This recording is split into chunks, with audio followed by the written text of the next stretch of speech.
আসসালামু আলাইকুম। শামস মেডিসিন টিপসে আপনাদের সবাইকে স্বাগতম। আমি আবারও চলে আসলাম আপনাদের মাঝে নতুন একটি টপিকস নিয়ে। আজকে আমাদের টপিকস হচ্ছে নেসো 500 mg ট্যাবলেট, যার জেনেরিক হচ্ছে ন্যাপ্রোক্সেন 500 এবং ইসিমিপ্রাজল 20 mg। অর্থাৎ এই ট্যাবলেটটির মাঝে যেটি সংমিশ্রণ রয়েছে, যা আমাদের বিভিন্ন ধরনের ব্যথা কাজ করে। তার মধ্যে রয়েছে জয়েন্টের ব্যথা, দীর্ঘস্থায়ী পিঠের ব্যথা, অর্থাটাইটিসের ব্যথা, ডিসমেনোরিয়া ব্যথা ইত্যাদি। সুতরাং টপিকটি শুরু করার পূর্বে আপনাদের কাছে আমার রিকোয়েস্ট, প্লিজ চ্যানেলটি সাবস্ক্রাইব করুন এবং ভিডিওটি আপনার টাইমলাইনে শেয়ার করে দিন। এর ফলে আপনি এই ভিডিও দ্বারা হয়তো উপকৃত হবেন এবং আপনার প্রিয় মানুষগুলো উপকৃত হতে পারে। সুতরাং ভিডিওটি সম্পূর্ণ দেখুন এবং আপনার টাইমলাইনে শেয়ার করে দিন এবং চ্যানেলটি সাবস্ক্রাইব করুন। চলুন আমরা চলে যাই আমাদের মেইন টপিকসে। নেসো 500 একটি সংমিশ্রণ ওষুধ। তার মধ্যে দুটি সক্রিয় উপাদান রয়েছে, ন্যাপ্রোক্সেন এবং এসোমিপ্রাজল। এই সংমিশ্রণটি বিশেষভাবে ব্যথা এবং প্রদাহ থেকে কার্যকর উপশম প্রদানের জন্য ডিজাইন করা হয়েছে। এই পর্যায়ে আমরা জানবো বন্ধুরা, এটা কোন কোন ক্ষেত্রে ব্যবহার করা হয়। প্রথমে রয়েছে রুমাটয়েড আর্থ্রাইটিস, অর্থাৎ জয়েন্টের ব্যথা, শক্ত হয়ে যাওয়া এবং প্রদাহ নিয়ন্ত্রণে কাজ করে। অস্টিওআর্থ্রাইটিস জয়েন্টে ব্যথা থেকে মুক্তি দেয় এবং গতিশীলতা উন্নতি করে।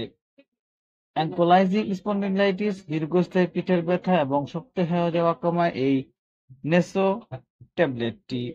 তীব্র গাউট যেমন গাউটি আর্থ্রাইটিসের ব্যথা প্রদাহ কমায়। দীর্ঘস্থায়ী পেশিবহুল ব্যথা যেমন টেন্ডিনাইটিস, বার্সাইটিস, স্পোর্টস ইনজুরির মতো পরিস্থিতিতে কার্যকর করে থাকে এই নেসো ট্যাবলেটটি। তারপর রয়েছে ডিসমেনোরিয়া অর্থাৎ মাসিকের ব্যথাও এই নেসো ট্যাবলেটটি খুব দ্রুত কাজ করে থাকে। এই পর্যায়ে আমরা জানবো যে এর সংমিশ্রণ রয়েছে সুবিধা কি। সংমিশ্রণের সুবিধা হচ্ছে একটি ট্যাবলেট ব্যথা উপশম এবং গ্যাস্ট্রিক সুরক্ষা একত্রিত করে চিকিৎসা সহজ করে। অর্থাৎ এই ট্যাবলেটটির সাথে যেহেতু গ্যাসের ট্যাবলেটের উপাদানটি দেওয়া রয়েছে, সেই ক্ষেত্রে এই ট্যাবলেটটি ব্যথা এবং গ্যাসের দুইটা একসাথে কাজ করে থাকে। সেবন বিধি অর্থাৎ কিভাবে এই ট্যাবলেটটি খাবেন। নেসো 500 এর প্রস্তাবিত মাত্রা হলো দিনে 2 বার অথবা চিকিৎসকের নির্দেশন অনুসারে এই ট্যাবলেটটি খেতে হবে। এ পর্যায়ে আমরা জানবো গর্ভাবস্থা এবং বুকের দুধ খাওয়ানো মায়ের এটা খেতে পারবে কিনা। গর্ভাবস্থা এবং বুকের দুধ খাওয়ানো স্বাস্থ্যসেবা প্রদানকারী দ্বারা প্রয়োজনীয় না মনে করা হলে সুপারিশ করা হয় না। অর্থাৎ স্বাস্থ্যসেবা কর্মী যদি মনে করে যে গর্ভাবস্থায় আবার স্তন্য পান দানকালে এটা খাওয়ানো দরকার, তখনই শুধু খেতে হবে, আদারওয়াইজ এটাকে খাওয়া যাবে না।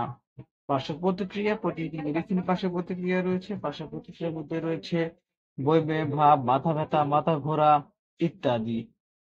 সুতরাং নেসো 500 ট্যাবলেট ব্যবহারের সাথে সম্পর্কিত গ্যাস্ট্রোইন্টেস্টাইনাল ঝুঁকি মোকাবেলা করার সময় ব্যথা এবং প্রদাহ পরিচালনার জন্য একটি কার্যকর সমাধান প্রদান করে। এই ঔষধের ডোজ শুরু করা বা পরিবর্তন করার আগে সর্বদা একজন স্বাস্থ্যসেবা কর্মীর সাথে পরামর্শ করে সেবন করা উচিত। অর্থাৎ এই ট্যাবলেটটি আপনি সেবন করতে চাইলে অবশ্যই প্রয়োজন বোধে বিশেষজ্ঞ ডাক্তার অথবা স্বাস্থ্যসেবা কর্মীর সাথে আলোচনা করে ওই ট্যাবলেটটি সেবন করতে পারেন। ভিডিওটি ভালো লাগলে বন্ধুদের সাথে শেয়ার করে দিন। লাইক, কমেন্ট, শেয়ার করে আমাদেরকে পরবর্তী ভিডিও বানাতে উৎসাহ প্রদান করুন। আবারও আপনাদের কাছে রিকোয়েস্ট করছি চ্যানেলটি সাবস্ক্রাইব করুন এবং ভিডিওটি আপনি দেখেন এবং আপনার টাইমলাইনে সবার জন্য শেয়ার করে দিন। আজ এ পর্যন্তই, আবার কথা হবে নতুন কোনো টপিকসে। সেই পর্যন্ত ভালো থাকুন। খোদা হাফেজ।